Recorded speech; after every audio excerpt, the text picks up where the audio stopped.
자, 대방. 대방은 그 말 그대로 큰 방을 말해요. 그죠? 19세기 이후에, 그죠? 19세기 이후에 사찰에 보면 앞쪽에 원래 누각들이 있죠. 그 누각 자리에 누각을 없애버리고 이렇게 큰 건물을 짓는데, 불전과 성방과 요사체가 복합적으로 구성되는 그런 건물들이다. 이렇게 생각하시면 좋겠고, 주로 이제 수도권 서울과 경기 중심으로 이렇게 건립되는 그런 특징이 있고, 지방에도 건립되었죠. 그죠? 부분적으로. 근데 이제 수도권 중심으로 19세기 이후부터 나타나기 시작했다. 이런 정도까지 알고 계시면 좋겠고, 기능은 이미 말씀드린 것처럼 복합적인 기능을 하죠. 그죠? 어쨌든 불당인 예불의 기능도 할 거고, 그죠? 그 다음에 성방으로서 어떤 스님들이 어떤 뭐 수행이나 이런 것들도 하는 공간들도 할 거고, 그 다음에 요사체에 갖고 있는 공양간으로서의 어떤 이런 기능들도 같이 복합적으로 하는 그런 특징들이 보여지더라. 그러다 보니까 실 구성들이 굉장히 많이 이루어져야 되겠죠. 중앙에, 그죠? 불전으로서 어떤 대방도 갖춰져야 되고, 성방도 갖춰져야 되고, 부옥도 있어야 되고, 이렇게 다양한 실들이 구성되는, 그리고 또 누각을 없애버렸잖아요. 그래서 누각의 기능을 하는 또 이제 누 구성도 이제 건물에 같이 나타나죠. 그죠? 그래서 이렇게 다양한 실 구성들이 나타나는 특징들이 보여지더라. 이런 정도 알고 계시면 좋겠고, 배치, 위치. 위치는 제가 어느 자리라 그랬어요? 누각 위치라 그랬죠. 사찰 전면부 누각 위치에 주로 이 대방 건물들이 배치되더라. 이런 정도 개요에서 여러분들 파악하시면 좋겠고요. 구조, 평면. 자,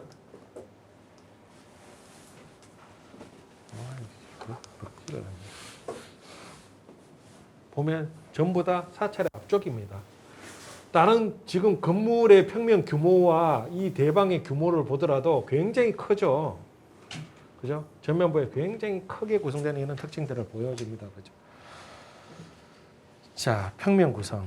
그래서 보통 주 불전보다 적어도 2배 이상 또는 크게는 한 5배 정도까지 이렇게 큰 규모로 만들어지는 그런 건물이다. 이런 정도. 그럼 평수로 따지면 최소 50평 이상. 규모 큰 경우는 100평 정도까지 이렇게 가더라. 이런 정도 여러분들이 알고 계시면 되고, 평면. 자, 도리통 칸수. 자, 평면 구성 보면 주로 이렇게 H자형이나 또는 이렇게 뭐 이걸 그 모음의 어자형 이렇게도 이야기하죠. 그죠? 이런 평면들이 많이 보여져요. 자, 그랬을 때 쭉 도리통과 량통은 자르는 위치에 따라서 달라지겠죠. 그죠? 그래서 도리통은 전체적으로 칸 보면 7칸에서 9칸 정도까지 이렇게 도리통이 형성되는 그런 특징들이 보여지고요. 그 다음에 량통은 여기를 잘랐을 때 저기 중앙부가 대방이에요. 그죠? 전후로 퇴를 형성해 놨죠.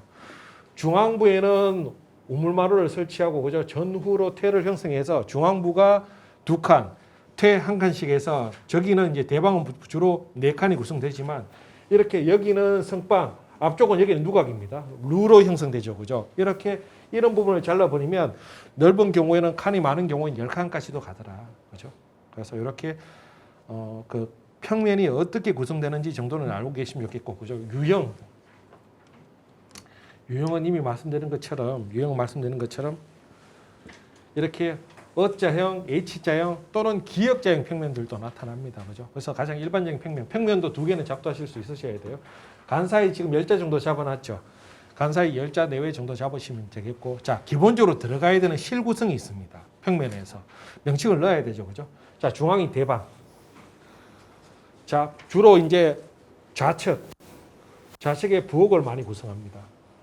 대방 전으로 퇴를 구성하고, 여기는 우물마루를 주로 구성하고요. 자, 배면에 성방을 주로 구성합니다. 성방은 방이니까 당연히 여기에 뭘 설치되겠어요? 온도를 설치하고, 그죠? 주변으로 신벽을 구성하고 또 주변으로 화방벽도 구성되는 그런 특징들을 보여줍니다. 주로 앞쪽에 여기는 좌우에 다, 그리고 이 엇장은 앞쪽에 한 곳씩만 돌출되지만 H장은 2군데서 돌출되죠. 이런 곳에 전부 다 원래 있었던 누각이 없어졌으니까 누를 만드는 그런 특징들을 보여줍니다. 됐죠? 이렇게 실 구성들을 하더라. 이런 정도는 여러분들이 알고 계셨으면 좋겠고요. 그래서 평면도 여러분들이 작도하실 수 있으셔야 됩니다. 작도하실 수 있으셔야 되고, 그래서 뭐 유형을 그냥 간단하게 이야기할 때는 그냥 개념도 형태로, 그죠? 뭐 어자형, H자형 평면에 대한 개념도 형태로 작도하면 되겠고, 또는 평면도를 요구하면 좀 더 이렇게 완성도 있게 도면을 작도할 수 있으셔야 되겠죠. 그죠? 자, 가구 구조 보면 여기가 넓겠죠. 큰 건물이다 그랬잖아요. 그죠? 여기가 넓겠죠. 그러니까 5량가는 잘 없어요. 그죠? 7량가 이상이라고 보셔야 돼요. 그죠? 7량가 이상의 구성을 보여주고. 자, 전후로 퇴를 구성한다면 이 중앙부를 잘랐을 때 내부에 고주가 있어요, 없어요?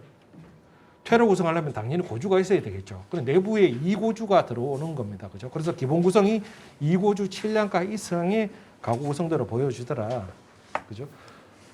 그래서 이렇게 도면 2고주 7량가의 입공 건물의 도면.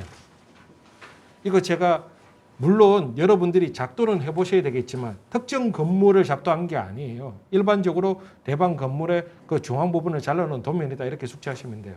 공포는 지금 여기 대방 부분은 입공이지만 공포 구성이 다양하게 나타납니다.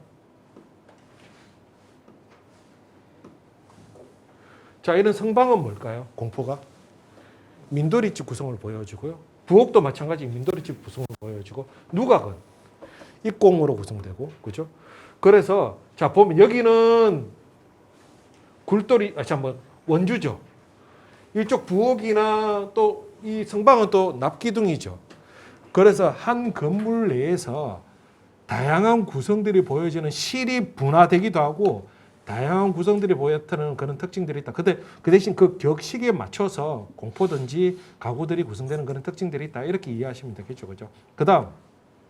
자, 여기는 어쨌든 불전으로서, 그죠? 마루가 설치되는 그런 특징이 있고, 여기는 성방이니까 당연히 온돌이고, 그죠? 이거는 누각이니까 누화주, 누상주의 누각 건물의 특징이 나타날 거고, 여기는 부엌이고, 그죠? 그래서 각 실의 구성에 따라서 수장부에 대한 특징들도 나타나겠죠. 그건 따로 제가 설명 안 드리더라도 여러분들이 이해할 수 있는 그런 내용이다 이렇게 생각하시면 좋겠습니다. 자, 그 다음. 자, 가구 구성에서 7량가이긴 한데 전후가 굉장히 넓은 7량가예요. 넓다는 것은 석가래 구성할 때 보통 장년과 단년으로 구성되는 경우도 있지만 양통이 넓은 경우에는 중앙에 짧은 석가래가 하나 들어죠. 이 부분을 위치상 중년이라 그러기도 하고 짧다고 해서 동년이라 그렇게 돼요. 그죠? 3중년 구성 방식이 많이 보여지더라. 이런 정도 알고 계시면 좋겠습니다. 도면 하나 작도하실 수 있으셔야 되고 이 도면 숙지하셔야 되고요. 기초부 구조, 뭐 자연석 기단도 보여지고 가공석 기단도 보여집니다. 역시 초석도 마찬가지 그죠? 자, 기둥은 자 원기둥과 전체를 납기둥으로 해버리는 경우도 있지만 원기둥과 납기둥이 복합적으로 나타나는 모습들이 보여졌죠, 그죠? 그래서 대방이라든가 누각이라든가 이런 쪽은 원기둥이 설치되고 부엌이라든가 성방 이런 쪽에 납기둥이 설치되는 이런 모습들이 보여졌다 이렇게 알고 계시면 좋겠고요.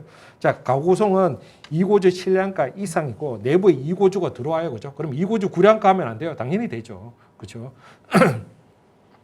자, 그다음 지붕 가구 구조는 팔짝집, 지붕의 위치에 따라서 팔짝집과 맞배집이 복합적으로 나타날 수밖에 없겠죠. 그죠? 그래서 부분적으로 팔짝집이 보여지는 경우도 있고, 앞쪽에 누각 쪽이죠. 이렇게 성방 쪽은 이렇게 맞배집이 나타나는 경우도 있고, 지붕이 전부 다 이렇게, 자, 평면 자체가 기본적으로 꺾인 평면대가 나타나는 거죠. 그죠? O자형으로 꺾여지기도 하고, H자형으로 꺾이기도 하고, 그 위치마다의 지붕부의 모습들이 다르게 나타나는 그런 특징들이 보여지더라. 이런 정도 여러분들이 알고 계시면 좋겠습니다. 자, 지붕 구조는 보통 이제 적세로 이렇게 설치하는 거죠. 적세로 설치하는 그런 특징들이 나타나고 아무래도 꺾인 집이다 보니까 뭐가 많이 형성되겠어요? 회천부가 많이 구성되는 그런 특징이 있죠. 살림집의 꺾인 구성과는 또 다른 여기는 처마선을 일치시켜줘요. 이 처마선은 전부 다 일치시켜주는 그런 특징들을 가진단 말이죠. 그죠? 그래서 어떻게 보면 살림집은 가운데에 마당을 놓고 건물이 감싸는 구조라면 얘는 중앙의 건물을 기준으로 해서 확장되어 나가는 개념인 거죠. 전후 좌우로 그죠. 그러다 보니까 처마선을 일치시킬 수밖에 없습니다. 자, 수장부 대방에는 바닥에 마루 그죠. 바닥에 마루. 창호는 뭐를 설치할까요? 보통 이럴 때는 분화문을 설치하죠. 우리가 보통 분화문을 설치하잖아요. 이런 것을 그죠. 성방은 바닥에 온돌. 그 다음에 창호는 겹창 많이 설치합니다. 하부에 머리미 설치되어 있는 겹창 이런 것들을 많이 설치하고 그 다음에 벽체, 신벽, 그 다음에 화방벽 이런 것들도 나타나죠. 그죠? 누각은 누화주, 누상주 구조도 있겠지만 난간이 설치되겠죠.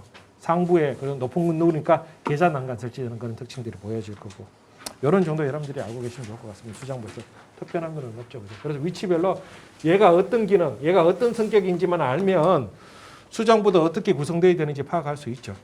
이 정도까지 여러분들이 알고 계시면 좋겠어요. 그래서 자, 우리가 대방의 기본적인 개요적인 어떤 개념이라든가 발생에 대한 내용들을 알고 있고, 평면 알고 있고, 가구 구성 알고 있고, 도면 알고 있고, 그러면 어떤 문제를 내더라도 이 범주 안에서 해결이 될 수 있어요. 그죠? 이 정도까지만 숙지되면, 그죠? 그리고 대방을 어떤 특정 건물 대방 찍어가지고 막 구체적으로 낼 가능성은 그렇게 높지 않죠. 일반적 유형 정도로 낼 가능성이 높습니다.